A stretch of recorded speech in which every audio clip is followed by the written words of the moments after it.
मित्रांनो नमस्कार. माझं नाव अतुल ठाकूर. तुम्ही बघत आहात लाईफ कॅटलिस्टचा आमचा हा यूट्यूब चॅनल. मित्रांनो, ज्यांच्याकडे टीम आहे आणि टीम आवश्यक आहे, म्हणजे टीम आहे किंवा टीम आवश्यक आहे, त्या व्यावसायिकांना एक महत्त्वाचा प्रश्न भेडसावत असतो, तो म्हणजे टीमकडून 100% आउटपुट कसं घ्यायचं. कारण एक लक्षात घ्या, तुमचा व्यवसाय हा तेव्हाच उत्तमरित्या चालू शकतो जेव्हा तुमच्याकडे एक सक्षम टीम आहे. इंडिव्हिज्युअल्स विषयी बोलत नाही. म्हणजे वैयक्तिकरित्या चांगला परफॉर्मन्स करणारे लोक बऱ्याच वेळा टीम म्हणून फेल्युअर असतात. कारण ते या मी जे काही 5 व्हिडिओज बनवत आहे त्यापैकी कुठल्यातरी एका कॅटेगरीमध्ये किंवा त्यापैकी बऱ्याचशा ठिकाणी त्यांचा प्रॉब्लेम असतो. सो आज आपण बघणार आहोत टीममध्ये फंक्शनिंग व्यवस्थित न होण्याचं महत्त्वाचं एक कारण परस्परांवर विश्वास नसणे. तर परस्परांवर विश्वास नसणे म्हणजे काय? टीम म्हणून इंडिव्हिज्युअल्स म्हणून खूप चांगले असतात. तुम्ही त्यांना सिलेक्ट करत असताना इंडिव्हिज्युअल म्हणून नेमलेलं असतं. तर गंमत ही आहे की आपण इंटरव्ह्यू ज्यावेळेस घेतो त्यावेळेस प्रत्येकाचा इंडिव्हिज्युअल विचार करत असतो.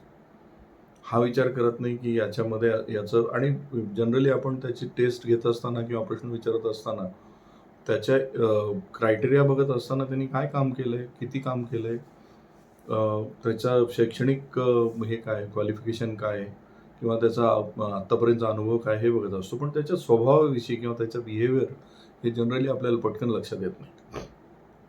आणि मित्रांनो, जो पहिला सगळ्यात महत्त्वाचं कारण जे टीम म्हणून काम न होण्याचं ते म्हणजे ॲब्सेन्स ऑफ ट्रस्ट. एकमेकावर विश्वास नसणे. एकमेकावर विश्वास नसलेल्या टीममध्ये जे मेजर प्रॉब्लेम्स येतात ते मी तुमच्यासमोर काही मांडू इच्छितो. यांचे मेजर प्रॉब्लेम्समधलं सगळ्यात म्हणजे मोठं कारण जे किंवा सगळ्यात मोठं जे त्याचा परिणाम आपल्याला दिसायला लागतो तो म्हणजे एकमेकाच्या चुका लपवून ठेवायला लागतात. तू मला सांभाळून घे, मी तुला सांभाळून घेतो. कारण त्यांना माहिती असतं की आपण एकमेकावर असे विश्वास ठेवत नाही, आपला एकमेकावर असाही ट्रस्ट नाही आहे. वीकनेस जे असतात ते डोळेझाक केले जातात किंवा त्याच्याकडे दुर्लक्ष केलं जातं सोयीस्कररित्या. तिथे बऱ्याच वेळा टीम मेंबर्स हे एकमेकाला दुसरी गोष्ट ही की ते एकमेकाची मदत पण घेत नाहीत.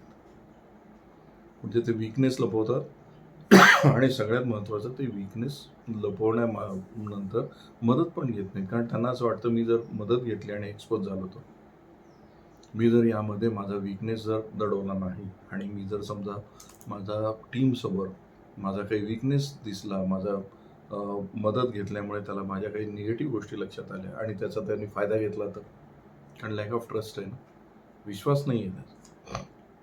त्यामुळे होतं काय, वीकनेस हा वीकनेसच राहतो. इनफॅक्ट तो बळावत जातो आणि मदत न घेतल्यामुळे ऑर्गनायझेशनचं नुकसान होतं. ऑर्गनायझेशन सफरिंगमध्ये राहतं. कदाचित तुम्हाला कारणं तुमच्यापर्यंत येतील की यांनी काम नाही केलं, त्यांनी काम नाही केलं. पण मदत जर घेतली, परस्पर पूरक जर ॲक्शन्स घेतल्या टीम मेंबर्सनी, तर कदाचित हा प्रॉब्लेम सॉल्व्ह होऊ शकतो. शेवटी टीम कशाला म्हणायचं, तर जो वीकनेस आहे तो कुठल्या तरी दुसऱ्या मेंबरनी भरून काढला पाहिजे. Everybody is not perfect. तुम्हाला असं 100% माणूस मिळणारच नाही. त्यानंतरचा एक मेजर वीकनेस असतो की ही लोक एकमेकाला मदत पण करत नाहीत.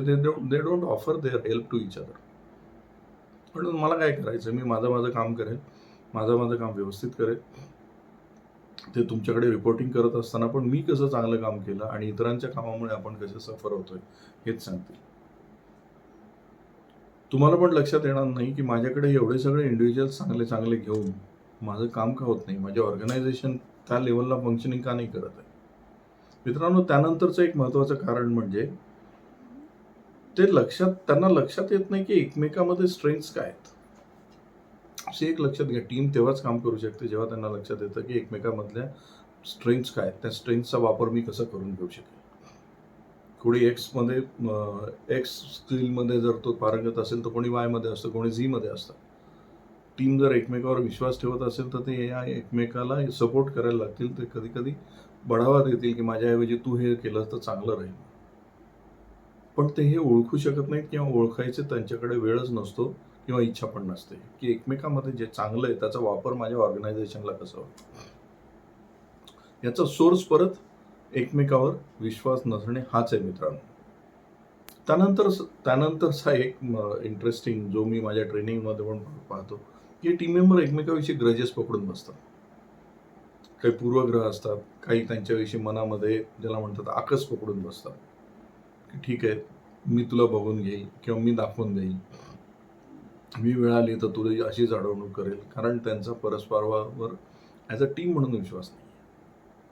आणि हे ग्रजेस ऑर्गनायझेशनला महागात पडतात मित्रांनो. त्यांचं कदाचित इंडिव्हिज्युअल काम निघूनही जाईल, पण ऑर्गनायझेशनचा परफॉर्मन्सच होत नाही, कारण इंडिव्हिज्युअल तर व्यवस्थित काम करताना दिसतो, टीम म्हणून फंक्शनिंग होत नाही. आणि सगळ्यात महत्त्वाचं की ज्या मीटिंग्स वगैरे ज्या होतात तुमच्या, त्याच्यामध्ये फक्त प्रॉब्लेम फाइंडिंग होतं, फॉल्ट फाइंडिंग होतं, सोल्युशन निघत नाही. सोल्युशन माहिती असतानाही निघत नाही, कारण कोणीच त्याविषयी स्पष्ट बोलायला तयार होत नाही. याविरुद्ध ज्या टीममध्ये विश्वास आहे, ज्या टीममध्ये परस्परावर प्रचंड विश्वास आहे, त्यांच्या मीटिंग्ज अतिशय पॉवरफुल होतात. एकमेकाचे गुणदोष सुद्धा ते स्वीकारतात मोकळ्या मनाने, सपोर्ट करतात. टीममधले कित्येक प्रॉब्लेम्स हे शॉप फ्लोअर लेवललाच किंवा जिथे काम चालू आहे तिथेच संपलेले असतात, कारण तिथे त्यांचा एकमेकांमध्ये विश्वास असतो. I will help you, you help me, हे वातावरण असतं तिथे. आणि एकमेकाचे गुणदोष हे पॉझिटिव्हली बघितले जातात. ठीक आहे, तुला हे जमत नाही, आय विल सपोर्ट यू, मला हे जमत नाही, तू सपोर्ट कर. तिथे काही झाकपाक होत नाही. मित्रांनो, याचा परिणाम प्रचंड मोठा आहे. टीम ज्यावेळेस एकमेकावर विश्वास ठेवून काम करते ना, त्यावेळेस तुमच्या ऑर्गनायझेशनला होणारा जो परिणाम आहे तो सगळ्यात मोठा ह्यामध्ये आहे की तुमच्या सिस्टीम्स, SOPs, तुम्ही ज्या गोष्टी तुम्हाला इम्प्लिमेंट करायच्या त्या बिनधोकरित्या इम्प्लिमेंट होत राहतात. तिथे कुठल्याही प्रकारचे अडथळे येत नाही. अन्यथा ते स्वतःच्या सोयीनुसार आणि स्वतःच्या मतानुसार ते कामं करायला लागतात. त्यामुळे एक लक्षात घ्या, तुम्ही जर तुमच्याकडे टीम काम करत असेल आणि त्यांचं जर फंक्शनिंग होत नसेल, तर पहिली गोष्ट चेक करा, त्यांच्यात परस्परांवर विश्वास आहे का? Do they trust each other? आणि जर नसेल तर त्यांना एकत्र बसवा. आज them to handle that first. त्यांना ते हँडल करायला लावा. काय ग्रजेस असतील ते बाजूला करायला सांगा. In the interest of organization तुम्हाला हे सगळं सोडावं लागेल. याला पहिले झिरो डाऊन करा, मग तुमची टीम कशी फंक्शन करते ते बघा. मित्रांनो, या सिरीजमध्ये अजून 4 व्हिडिओज मी रेकॉर्ड करणार आहे. त्या व्हिडिओजला बघायला विसरू नका. तुमच्या उद्योजक मित्रांना फॉरवर्ड करायला विसरू नका आणि या चॅनलला सबस्क्राईब करायला पण विसरू नका. नमस्कार.